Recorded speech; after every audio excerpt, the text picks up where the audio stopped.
Hello, thank you for joining me. Today, I will be presenting about the integral role of oral health and holistic well-being and the crisis of access. So firstly, I will tell you a little bit about myself. My name is Josue, and I am currently a rising junior at Walter Payton College Prep in Chicago. At school, I am involved with many academic activities, which include the math team, scholastic team, and the science Olympiad team. I am a lover of sports, and I am a part of the varsity cross-country team and the varsity track team. Through these activities, I have won awards at various competitions, and additionally, I love to serve my community, and I volunteer at Curtis of Crayons as well as for the American Red Cross. So what is oral health? Oral health refers to the health of the mouth, which includes the teeth, gums, and other supporting tissues. Oral health focuses on prevention instead of treatment and encourages individuals to take measures such as practicing good oral hygiene to prevent possible disease altogether. Oral health's importance beyond the mouth. So often people disregard oral health because they feel that the mouth and its contents don't play a large role in their overall health. However, this is not true. Instead, it plays a major role in overall health. Like other areas of the body, the mouth has many germs. Although most of these are harmless, poor oral health can increase the presence of harmful germs.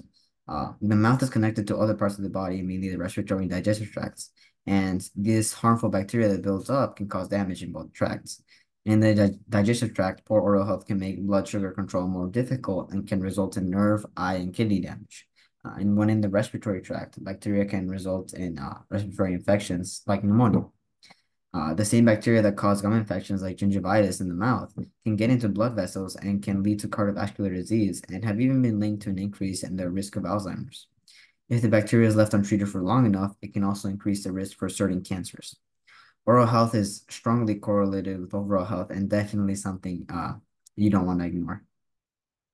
So given its great importance, you may be surprised to learn that 45% of the global population, or 3.5 billion people worldwide, suffered from oral health problems in 2022.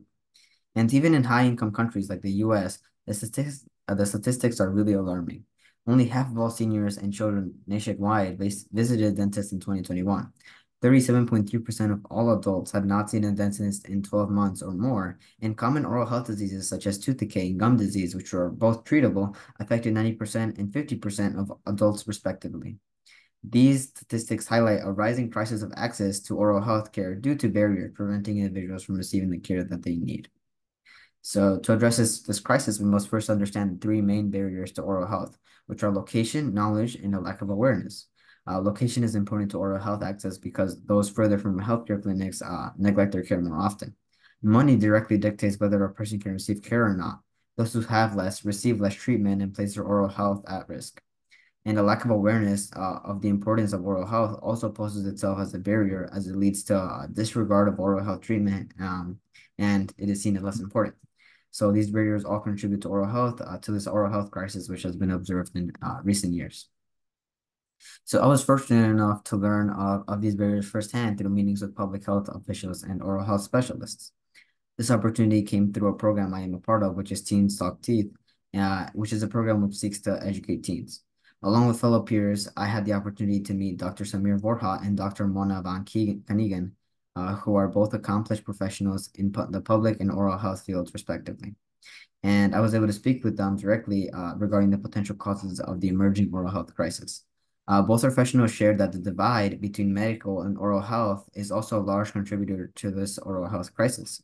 Uh, this becomes an issue because it leads to fragmented care, where a patient's oral health is treated independently of their overall health.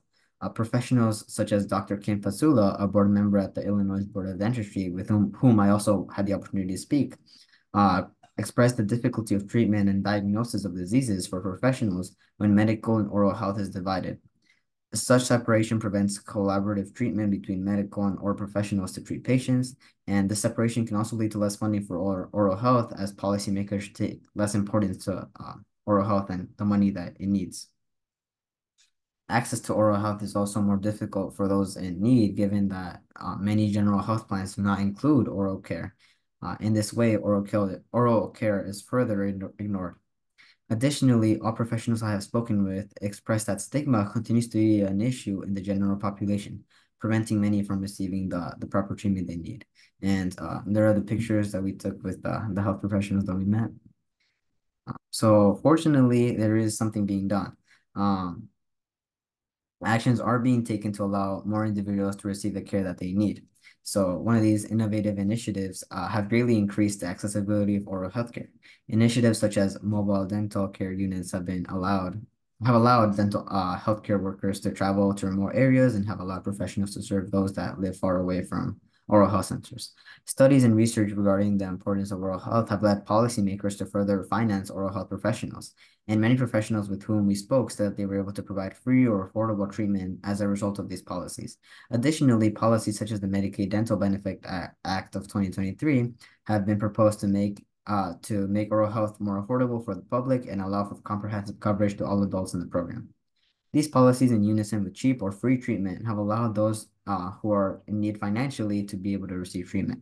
School-based programs, dental programs, have also been especially successful in combating stigma while providing treatments. School-based dental programs have helped educate students on the importance of their oral health, and such programs have made oral treatment more convenient by eliminating the need to travel to oral health sites. Many schools also provide school-based dental programs free of charge, which helps families in need. And more recently, health professionals and community members have advocated for the integration of medical and oral healthcare departments, which has fortunately led to more collaborative work and more focus to be placed on oral health as well as, overall health. So all of these initiatives, policies, and actions have helped us in combining an emerging oral health crisis. And in the future, hopefully, the statistics will be a lot more favorable. So what can you do? Barriers to the oral health will always be present, but we each play a role in allowing for greater access to oral health. As an individual, you can focus on prevention and treatment for yourself, your family, and your friends. Additionally, we can spread awareness to others about the importance of oral health and its connection to overall health as well. We can also, if we have time, volunteer at organizations to help oral health care in need, and if we can also donate to help these organizations when possible, so they can continue providing their work at free or low costs. Lastly, we can support policies that allow oral health care to be more accessible and affordable for people, as well as policies for the integration of medical and oral health care. As we each continue to break down the barriers preventing communities from receiving care, we work towards a future where good oral health is accessible and prioritized by all. Here are the slides I use for information, and I would like to give a special thanks to all of the healthcare workers I had the privilege to speak with for their time and their insight regarding various topics. I would also like to thank you, for the viewer, for watching this presentation.